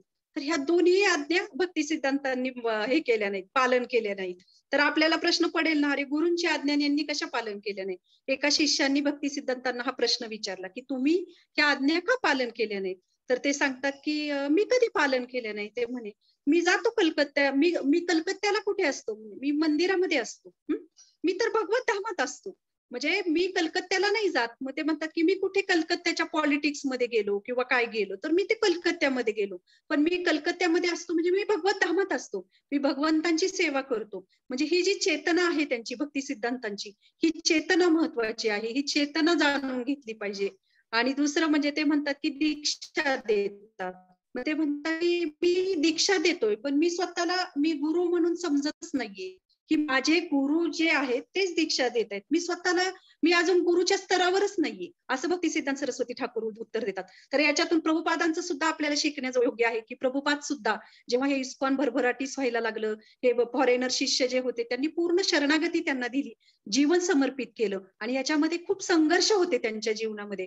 आणि कितीतरी ठिकाणी तुम्ही प्रभुपाद लीलामृत वाचत असताना तुम्हाला हे जाणवेल किंवा ते वाक्य ऐकायला मिळते की प्रभुपादांच्या डोळ्यातून अश्रू यायचे. आणि 1-2 ठिकाणी प्रभुपाद म्हणतात की हे जे शिष्य आहेत हे माझ्या गुरु महाराजांनी माझ्यासाठी पाठवलेले आहेत आणि ही माझ्या गुरु महाराजांची कृपा आहे. म्हणजे हा जो भाव आहे गुरु शिष्य परंपरेतील, त्यांच्या गुरूंचा त्यांच्यामध्ये असणारा भाव आणि त्यांच्या गुरूंचा हा त्यांच्यामध्ये असणारा हा भाव, तर हा आपल्याला प्रभुपादांमध्ये सुद्धा दिसतो. की प्रभुपाद सुद्धा आपल्याला तेच शिकवत आहेत की हे माझे शिष्य आहेत, हे माझ्या गुरूंनी माझ्यासाठी, मला ही माझ्या गुरूंची आज्ञा पूर्ण करण्यासाठी ही माझ्या गुरूंची कृपा आहे. तेव्हा प्रभुपाद कधी असं स्वतःला समजत नव्हते, म्हणून ते प्रभुपादांचं जे उत्तर आहे की मी जगद्दास आहे, हे प्रभुपादांचं उत्तर जे आहे, तर ते किती ते उत्तर आणि पूर्ण जगामध्ये कृष्ण भावनेचा प्रचार केलेला आहे. जसं कसं म्हणतात की काही गोष्टी ह्या खाल्ल्यानंतर पचवणं हे खूप अवघड असतं. म्हणजे अपयश पचवणं सोपं, तू यश पचवणं हे सोपं नसतं. म्हणजे जेव्हा आपलं भाग्य आहे, आपलं सद्भाग्य आहे की इस्कॉन मध्ये बघू शकतो, आपल्या गुरु शिष्य परंपरेमध्ये जे आपल्याला आता इथे जे ह्या गोष्टी आध्यात्मिक गोष्टी शिकवत आहेत, रेग्युलरली प्रवचनाला येत आहेत, की हे असं आहे की ह्यांनी खाल्लंय ते आणि ते पचवलं आहे आणि ते डायजेस्ट केल्यामुळे ते दुसऱ्यांना देऊ शकतात. तर ही जी गोष्ट आहे ही खूप म्हणजे विचार करण्यायोग्य आणि शिकण्यायोग्य आहे की अशा गुरु शिष्य परंपरेमध्ये आपण सुद्धा ज्ञान घेत आहोत आणि अशा गुरु शिष्य परंपरेद्वारे आपण आपलं जीवन सुद्धा प्रामाणिकपणे व्यतीत करण्याचा प्रयत्न करू शकतो. की जसं जेव्हा अशा प्रामाणिक वैष्णवांची सेवा जर आपण केली, की मागच्या ह्याच्यामध्ये बघितलं आपण तो श्लोक, की सेवा जर आपण प्रामाणिकपणे केली तर त्याचं फळ काय आपल्याला प्राप्त होऊ शकतं. तर हा 5वा अध्याय आहे, 5वा कॅन्टो आहे आणि 5वा अध्यायामधला दुसरा श्लोक आहे की त्याच्यामध्ये ऋषभदेवांची कथा आपल्याला सगळ्यांनाच माहित आहे की ते ऋषभदेव म्हणत आहेत की महत् सेवाद्वारम अहो विभुक्तस्य, म्हणजे महत् सेवाद्वारम भगवत धाम. म्हणजे ते सांगत आहेत की अशा महान वैष्णवांची, अशा प्रामाणिक वैष्णवांची सेवा करण्याने आपल्याला भगवत धामाचा दरवाजा उघडा होतो. आणि जर आपण अशा प्रामाणिक किंवा अशा कर्मी लोकांबरोबर राहिलं, अशा लोकांबरोबर, भोगी लोकांबरोबर, तर काय होतं की आपल्याला आपल्या नरकाचं द्वार उघडं होतं, नरकाचं द्वार आपल्याला खुलं होतं. तर ही गोष्ट, आणि दुसऱ्या श्लोकामध्ये, त्याच पुढच्या श्लोकामध्ये ऋषभदेव म्हणत आहेत की असा महान आत्मा, म्हणजे आपण म्हणू शकतो की अशा शुद्ध भक्त जे आहेत यांचं लक्षण कसं ओळखायचं. आता शास्त्रानुसार जर आपण बघितलं, मी मगाशी म्हटलं की जे प्रामाणिकपणे प्रयत्न करतायत ते पण शुद्ध आहेत, पण शास्त्रानुसार जर आपण बघितलं तर असा साधू आपल्याला कसं कळणार की हे साधू आहेत. तर त्याच्यामध्ये सगळे साधू सारखे गुण, साधू सारखे गुण म्हणजे ते पूर्ण त्यांचं जीवन कृष्ण भावनेमध्ये समर्पित आहेत, पूर्ण कृष्ण भावनेमध्ये त्यांच्या आज्ञा ते फॉलो करत आहेत. दुसरं म्हणजे महंत. महंत म्हणजे काय, पूर्ण शास्त्रांचं ज्ञान त्यांना आहे आणि भक्तीचं ज्ञान त्यांना आहे. भक्ती म्हणजे शास्त्रांचं म्हणजे शुद्ध, म्हणजे जसं भागवतम असेल, भगवद्गीता असेल, अशा शास्त्रांचं ज्ञान त्यांच्यामध्ये आहे आणि भक्ती भावना दुसऱ्यांना देऊ शकतात ते, असं भक्तीचं ज्ञान त्यांच्यामध्ये आहे. किंवा ते कसे आहेत, प्रशांत. प्रशांत म्हणजे कसे, शांत असतात नेहमी. आणि अशा शांत व्यक्तीच्या सहवासात आपण सुद्धा बघू शकतो की तुम्ही पण कधी अनुभव घेत असतात की जेव्हा अशा आध्यात्मिक दृष्ट्या शांत असणारी व्यक्ती, आपल्याला सुद्धा त्यांच्या सहवासात थोडा काही 1 तास 2 तास घालवला तर आपल्याला सुद्धा प्रेरणा मिळते आणि आपल्याला सुद्धा त्या शांतीची अनुभूती येते. समभाव, सर्वांप्रती समभाव असतो. सहृदय म्हणजे सगळ्यांप्रती त्यांच्यामध्ये प्रेमाची, म्हणजे एका मित्रत्वाची भावना असते. आता 2 प्रकारचे भक्त असतात की ज्याच्यामध्ये आपण बघतो की 2 प्रकारचे असे, एक असे असतात की ते स्वतःची साधना खूप चांगली करतात, 16 माळा जप करतील, नियमांचं पालन करतात, पण ते त्यांचं करतात, ते दुसऱ्यांना नाही काही सांगू शकत किंवा नाही देत ते दुसऱ्यांना. आणि दुसरे असे असतात की त्यांना ते स्वतःच्या साधनेमध्येही चांगले असतात आणि इतरांनाही ते ज्ञान देतात. तर हे जे गुण बघितले ना, तर आपण बघू शकतो की हे सगळे ज्या क्वालिटीज आहेत त्या सगळ्या प्रभुपादांमध्ये आहेत, की हे प्रभुपाद जे आहेत हे विशुद्ध भक्त. आणि त्या प्रभुपादांनी असं काही आपल्याला अनुभव दिलेला आहे. पुस्तकं तर प्रभुपादांनी आपल्याला दिलेलं आहे, पण ह्या गुरु शिष्य परंपरेद्वारे असे एक अनमोल हिरे पण आपल्याला दिलेले आहेत. असे वैष्णव आपल्या जीवनामध्ये आपल्याला त्यांनी दिलेले आहेत. तर ह्या वैष्णवांची सेवा करून, त्यांच्या आज्ञांचं पालन करून सुद्धा आपण आपल्या जीवनामध्ये ही गोष्ट प्रामाणिकपणे प्रयत्न करूयात. आता मी मगाशी म्हटलं की प्रभुपादांनी आपल्याला आता 125वा प्रभुपादांचा एक आविर्भाव दिन आलेला आहे. तर आपण एक विचार करू शकतो की प्रभुपादांना काय देऊ शकतो आपण, की जसं प्रभुपादांनी आपल्याला काय दिलेलं आहे, की प्रभुपादांनी एक अनमोल भेट आपल्याला दिलेली आहे. प्रभुपादांच्या जे अनमोल भेट आहे म्हणजे ती कृष्ण भावना तर दिलीच आहे, पण त्याचबरोबर त्यांनी आपल्याला हे ग्रंथ दिलेले आहेत. मग हे ऐकणे, वाचणे, हे ठीक आहे की आपण ऐकतो, वाचतो, पण वाचन करण्यापेक्षा त्याच्याही पुढे जाऊन त्याला काय म्हणू शकतो आपण, की अध्ययन करणे. ही गोष्ट इतकी महत्वाची आहे की जसं आपण आपल्या घरामध्ये मुलांना काय म्हणतो, कुठली गोष्ट सांगितली, एकदा सांगितली तर आपण म्हणतो अरे ऐकलं का, किंवा अगं ऐकलंच का मी काय म्हणाले ते. म्हणजे ऐकणे आणि ते अध्ययन करणे किंवा ते ग्रहण करणे याच्यामध्ये फरक आहे. की ही खूप चांगली गोष्ट आहे की वाचन करतो, ऐकतो, पण त्याच्याही पुढे जाऊन प्रभुपादांनी जे आपल्याला काय दिलेलं आहे की आपण त्या पुस्तकांप्रती आपण ते प्रामाणिकपणे ते अध्ययन केलं पाहिजे. आणि ती गोष्ट, ते तत्व जेव्हा जेव्हा आपल्या आयुष्यामध्ये काही असा संघर्ष येतो, काही परिस्थिती निर्माण होते, तेव्हा ते जे प्रिन्सिपल आहे ते स्मरण करून आपण आपल्या जीवनामध्ये ते कशा पद्धतीने उतरवण्याचा प्रयत्न करू शकतो याचं चिंतन आपण करू शकतो, त्याचं मनन आपण करू शकतो. की जसं म्हणजे कसं असतं ना, की जसं एखाद्याचा वाढदिवस असेल तर आपण काय म्हणतो की जसं आता प्रभुपाद आहे, भगवंतांचा वाढदिवस, आपण किती गोष्टी मागत राहतो ना, भगवंता मला हरिनामामध्ये टेस्ट द्या, मला ग्रंथ अध्ययनामध्ये टेस्ट द्या, माझ्या भक्तीमध्ये प्रगती करू देत, किंवा माझ्या कुटुंबाला भक्ती भावने. आपण काय नुसतं फक्त मागत असतो. भले ती आनंदाची गोष्ट आहे भक्तिमय, पण कधीतरी आपण देण्याचाही प्रयत्न केला पाहिजे, कारण ती देण्याचा एक आनंद आहे. प्रभुपादांना एका शिष्याने प्रश्न विचारला होता की प्रभुपाद तुम्हाला आनंद केव्हा होईल, तेव्हा म्हणजे काय कुठली गोष्ट केल्याने, तर प्रभुपाद सांगतात की मी जे तुम्हाला दिलं आहे ते जेव्हा तुम्ही इतरांना देता तेव्हा मला खरा आनंद, म्हणजे मला खूप आनंद होईल त्या गोष्टींचा. हे प्रभुपादांनी आपल्याला दिलेलं आहे. मग हे ज्ञान आपण इतरांना देणं म्हणजे ही पण कुठे ना कुठे काही ना काही आपण एक कमिटमेंट करूया की आतापर्यंत आपण घेत आलो आहोत, पण कुठेतरी अशी एक कमिटमेंट करूया की जसं एखाद्याचा वाढदिवस असेल तर आपण काय करतो की आपण त्याला गिफ्ट देतो, आपण त्याच्याकडून घेऊन येतो का, मग तसं आपण सुद्धा काहीतरी देण्याचा प्रयत्न केला पाहिजे की ठीक आहे, ही माझी कमिटमेंट आहे प्रभुपादांच्या ह्या आविर्भाव दिनानिमित्त 125व्या, की मी माझ्या जीवनामध्ये ह्याचा प्रयत्न करेल, मी त्याचा प्रयत्न करेल. जे काही आहे आपल्या आध्यात्मिक जीवनामध्ये प्रत्येकाची एक नीड प्रत्येकाची गोष्ट एक वेगवेगळी असू शकते, की जसं आपण म्हणतो आपण नेहमी कृतज्ञता व्यक्त करतो, पण शेवटी ती शब्दांमध्ये नाही राहिली पाहिजे. एखादी गोष्ट आहे आणि आपण कसं म्हणतो की एखादी गोष्ट जर आहे आणि ती जर आपण घेतली, एखादी गोष्ट असली घेतली तशीच डस्टबिन मध्ये टाकून देतो कधी कधी.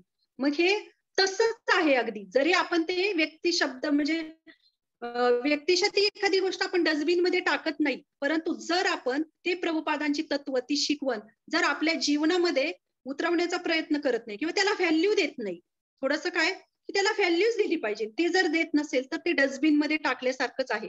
की एखादे आपल्याला कुणी जर आपल्या रिलेटिव्ह असेल, कुणी मैत्रीण असेल, प्रेमाने एखादी साडी भेट दिली तर आपण काय करतो, ती घालतो. का तर आपल्याला तिने प्रेमाने गिफ्ट दिलेली आहे. किंवा एखादा खाद्यपदार्थ असेल, प्रसाद असेल, कुणी प्रेमाने बनवून दिला तर आपण तो ग्रहण करतो. एखादं भांड असेल गिफ्ट आलेलं वस्तू, ते वस्तूच्या रूपामध्ये, तर ते वापरतो आपण. तर ते काय करतो, का तर ते आपण कुठेतरी ते आपण त्याच्या प्रती कृतज्ञता व्यक्त करतो ती गोष्ट वापरून किंवा ती ग्रहण करून. अगदी तसंच आहे की हे जे शास्त्र आहेत, जे प्रभुपादांनी आपल्याला दिलेले आहेत, हे फक्त आपण असं म्हणू शकत नाही की आता की हे प्रभुपादांनी किती दिलं आहे, प्रभुपादांनी किती ज्ञान आपल्याला दिलेलं आहे. ही चांगली गोष्ट आहे, पण त्याच्याही पुढे जाऊन त्यांच्या प्रती ही खरी कृतज्ञता ठरेल की हे जे तत्व आहेत हे आपल्या जीवनामध्ये जेव्हा आपण प्रामाणिकपणे अंगीकारण्याचा प्रयत्न करू, तेव्हा ती खरी प्रभुपादांप्रती आपलं प्रेम असेल आणि ही खरी प्रभुपादांप्रती आपली कृतज्ञता असेल. तर मग आपण सुद्धा अशी काहीतरी एखादी कमिटमेंट घेऊ शकतो की प्रभुपादांच्या या आविर्भाव दिनानिमित्त आणि प्रभुपादांप्रती सगळ्यात महत्वाचं म्हणजे प्रभुपादांप्रती आपण नेहमी कृतज्ञ राहिलं पाहिजे. प्रत्येक व्यक्ती कृतज्ञ असतेच, असं नाही की कोणी, मी असं म्हणत नाही की कोणी कृतज्ञ नाही, परंतु ही जी कृतज्ञता आहे की प्रभुपादांनी आपल्याला काय दिलेलं आहे, की आज आपण विचार करू शकतो की आज आपण इस्कॉन मध्ये आहोत.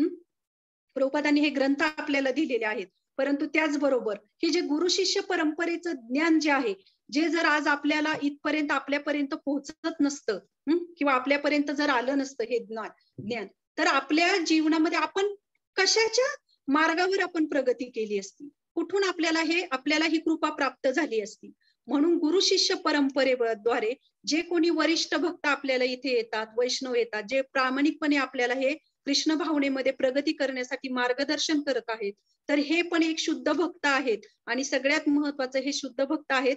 तर मी मगाशी म्हटल्याप्रमाणे कधी कधी आपल्या आजूबाजूलाही काही असे वैष्णव असतात, तेही चुका करत असतात, परंतु त्यांची जी प्रामाणिकता आहे आणि जी चेतना, जो भाव आहे, तो आपण नेहमी बघितला पाहिजे. त्याच्या मागे वरच्या गोष्टी कुठली 10 चुका होऊ देत जीवनामध्ये, त्याच्याबद्दल काही नाही, पण त्या चुका करताना ती भावना जर प्रामाणिक असेल त्या व्यक्तीची, तर ती भावना आपण बघितली पाहिजे, त्या भावनेला, त्या चेतनेला आपण जपलं पाहिजे. आणि अशा पद्धतीने आपण जीवनामध्ये हे शिकण्याचा प्रयत्न करू, तेव्हा आपल्याला नक्कीच आपल्या जीवनामध्ये असे प्रामाणिक वैष्णव, प्रामाणिक मार्गदर्शन करणारे असे शुद्ध भक्त आपल्याला पावला पावलागणी भेटतील. कारण जेव्हा आपण प्रामाणिक असतो ना, भगवंत त्या इच्छेला प्रतिसाद देतात आणि त्या प्रतिसादाच्या रूपाने आपण जशी इच्छा करू तसं भगवंत आपल्याला त्या गोष्टी आपल्या जीवनामध्ये प्रोव्हाइड करतात. म्हणून श्रील प्रभुपादांना सुद्धा आपण खूप खूप प्रार्थना करूया आणि त्यांच्या प्रती ही कृतज्ञता व्यक्त करूया की अशा शुद्ध भक्त जे आहेत, प्रामाणिक वैष्णव आहेत, की त्यांची ही सेवा आमच्याकडून, त्यांच्या जे काही आज्ञा आहेत किंवा त्यांची जी शिकवण आहे ती आमच्या जीवनामध्ये आम्ही उतरवण्याचा प्रयत्न करू. आणि त्याच्यासाठी ती कृपा प्राप्त करण्यासाठी काही का होईना आपल्याकडून वैष्णव सेवा होऊ देत, शुद्ध भक्तांची सेवा होऊ देत, त्यांच्या आज्ञा आपल्या जीवनामध्ये उतरवण्याचा प्रयत्न करू. तर हे एक कमिटमेंट असेल किंवा जे काही असेल, तर आपण एक आपल्या जीवनामध्ये प्रयत्न करूया हे उतरवण्याचा. तर अशा पद्धतीने एक थोडक्यात प्रयत्न केला मी. हा विषय इतका गहन आहे खरं तर, हे मला स्वतःला बोलायला सुद्धा म्हणजे खूप असं हे वाटत होतं की ही गोष्ट अगोदर जेव्हा आपण इतरांना सांगतो तेव्हा ते आपल्या हृदयामध्ये पण येणं गरजेचं आहे. त्यामुळे हे जे काही प्रवचन होतं खरं तर ते माझ्या स्वतःसाठी आहे. तर आपण सर्वजण प्रार्थना करूया प्रभुपादांना. आणि अशा पद्धतीने आजचं हे थोडक्यात सांगण्याचा प्रयत्न केला. एवढ्या गहन विषयावर थोडक्यात मांडणं म्हणजे ही एक माझी पण तपश्चर्या होती खरं 1 तासामध्ये. पण तुम्ही शांत चित्ताने ऐकून घेतलं त्याबद्दल धन्यवाद. आणि कोणाचे काही याच्यावर प्रश्न असतील किंवा कोणाचे काही कमेंट्स असतील तर प्लीज तुम्ही शेअर करू शकता. माताजी अनम्यूट करा सगळ्यांना. येस माताजी. सुंदर लेक्चर झालं, सुंदर.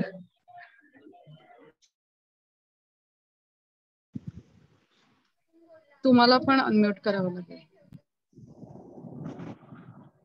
कोणाचे काही प्रश्न किंवा काही कमेंट्स किंवा काही अजून हरे कृष्णा त्याच्यामध्ये माताजी. काही? हा, हरी बोल.